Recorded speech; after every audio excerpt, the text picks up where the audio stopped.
తమిళ super star Vijay target ఏంటి? Assembly ఎన్నికల్లో majority సీట్లు సాధించకపోయినా ఓ డీసెంట్ ఫిగర్ కొట్టాలని డిసైడ్ అయ్యారా? దానికి తగినట్లుగానే తన ప్రణాళికలు ఉన్నాయా అంటే అవుననే చెప్పాలి. టీవీకే అంచనా వేసుకున్నట్లే కనుక జరిగితే నిజంగానే హీరో విజయ్ తమిళనాడు అసెంబ్లీ ఎన్నికల్లో గేమ్ చేంజర్ గా మారొచ్చు. అదెలా అంటారా? Watch the story.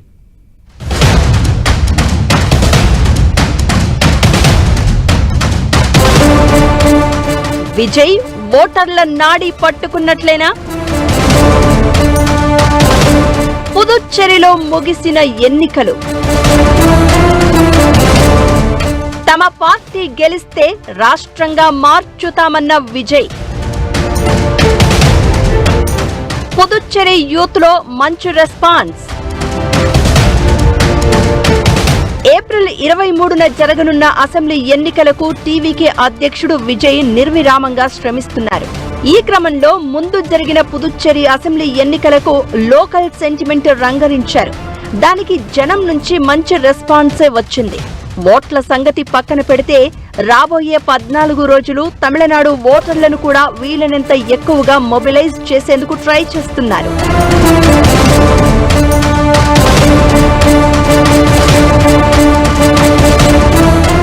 ఎక్కువ మంది విశ్లేషకులు మాత్రం హీరో విజయ్ పార్టీకి మెజారిటీ సీట్లు గెలిచే సీన్ లేదంటూ చెప్పుకొస్తున్నారు.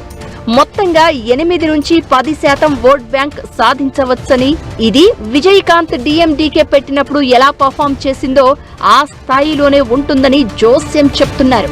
అయితే టీవీకే మాత్రం కనీసం 25% ఓట్ బ్యాంక్ తాము ఈ ఎన్నికలలో కొల్లగొడతామని ధీమా వ్యక్తం చేస్తున్నారు.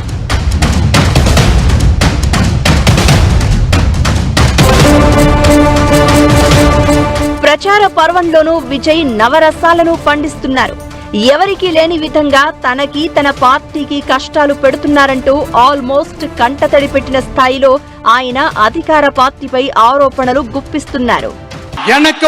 மக்களுக்கு ஒண்ணுனா எனக்கும்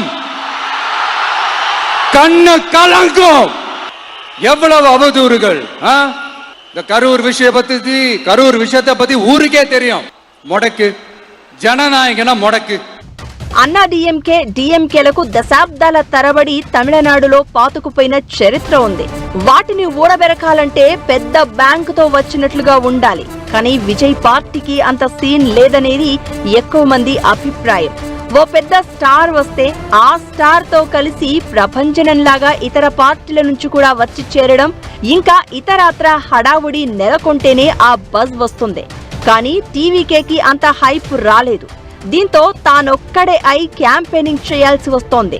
ఉన్న కొద్ది రోజుల సమయంలో విజయ్ ఎంత తిరిగినా కనీసం 100 నియోజకవర్గాల్లో సరిగ్గా ప్రచారానికి వెళ్లలేని పరిస్థితి ఉంది. దీంతో టీవీకే అభ్యర్థులు విజయ్ విగ్రహాలను డూప్లను పెట్టుకుని ప్రచారం చేసుకుంటున్నారు. ఇక 1967 నుంచి ఇక్కడ డిఎంకే, అన్నా డిఎంకే తప్ప మరో పార్టీ అధికార పీఠం చేజిక్కించుకోలేకపోయింది. ఈ తరుణంలోనే నిజంగానే భారీ ఎత్తున ఓటర్లు మార్పును బలంగా కోరుకుంటే టీవీకేకి ఓ ఛాన్స్ లభించవచ్చు.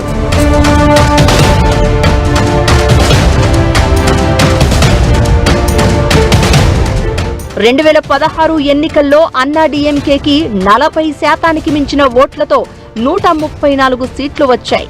డిఎంకేకి 89 సీట్లు 32.1% ఓట్లతో దక్కాయి.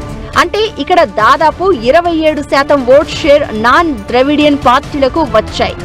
అవి ఏ ఇతర పార్టీలనేవి అనవసరం. 2021 ఎన్నికలలో అన్నా డిఎంకే బీజేపీ కూటమికి 39.71% ఓట్లు పడ్డాయి. డిఎంకే కాంగ్రెస్ కూటమికి 45% ఓటింగ్ దక్కింది. 85% ఓటింగ్ ఈ ద్రవిడ కూటములకు దక్కగా మిగిలిన 15% ఇతర పార్టీలు పంచుకున్నాయి. ఇప్పుడు జరిగే ఎన్నికలలో డిఎంకే, అన్నా డిఎంకే కూటములకు సాలిడ్ ఓట్ బ్యాంక్ మినహాయిస్తే కనీసం ఓ 15 నుంచి 20% ఓటర్లు ఇతర పార్టీలకు ఓటేస్తారు అనేది ఆ డేటాను బట్టి అర్థమవుతోంది. ఆ ఓట్ బ్యాంక్ నే హీరో విజయ్ టార్గెట్ చేసుకున్నా కనీసం 40 సీట్లు దక్కించుకోవడం పెద్ద కష్టమైన పని కాదు. విజయ్ వర్గాన్ని కూడా తక్కువ చేయడానికి, అలానే మరీ అతి చేసి చూడ్డానికి వీల్లేదు. ఈ సందర్భంలోనే విజయ్ కు ఉన్న స్టార్డమ్, ఫాలోయింగ్ ఉపయోగపడవచ్చు. ఇదంతా కూడా గత లెక్కలను బట్టి వేస్తున్న అంచనా. అసలు లెక్కలు మాత్రం ఓటరు మాత్రమే ఇవ్వగలడు. అందుకే ఈ 10-14 రోజుల గడువులోనే తన టార్గెట్ రీచ్ అయ్యేందుకు టీవీకే అధినేత ప్రయత్నిస్తున్నాడు అంటారు.